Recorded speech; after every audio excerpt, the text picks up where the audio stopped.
ধানমন্ডি ৩২ থেকে রিকশা চালক মোহাম্মদ আজিজুর রহমানকে গ্রেপ্তার নিয়ে বিবৃতি দিয়েছেন অন্তর্বর্তীকালীন সরকার।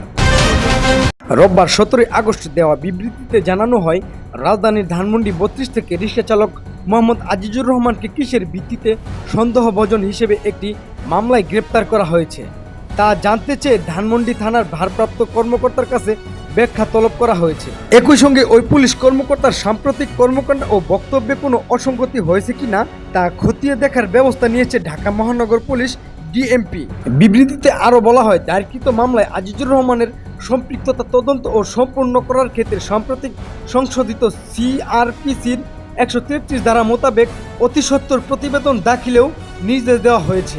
এর আগে ঢাকা মহানগর পুলিশ ডিএমপি মুখপাত্র মোহাম্মদ তালেবুর রহমান রোববার গণমাধ্যমকে জানান, ধানমন্ডি ৩২ এলাকা থেকে শুক্রবার ১৫ আগস্ট মোহাম্মদ আজিজুর রহমান নামে এক ব্যক্তিকে আটক করা হয়। পরবর্তীকালে ধানমন্ডি থানায় এপ্রিল মাসে দায়ের করা একটি মামলায় আসামি হিসেবে শনিবার ১৬ আগস্ট তাকে আদালতে পাঠানো হয়। তিনি আরও বলেন, এরই মধ্যে সামাজিক যোগাযোগ মাধ্যম সহ বিভিন্ন গণমাধ্যমে মোহাম্মদ আজিজুর রহমানের আটক ও মামলা নিয়ে অহেতুক ভুল তথ্য ছড়ানো হচ্ছে, যা ডিএমপির দৃষ্টিগোচর হয়েছে। প্রকৃতপক্ষে মোহাম্মদ আজিজুর রহমানকে যে মামলায় আসামি হিসেবে আদায়ে প্রেরণ করা হয়েছে তা পেনাল কোডের একটি নিয়মিত মামলা, কিন্তু অনেকেই বিষয়টিকে হত্যা মামলা হিসেবে প্রচার করেছেন, যা মিথ্যা ও উদ্দেশ্যমূলক।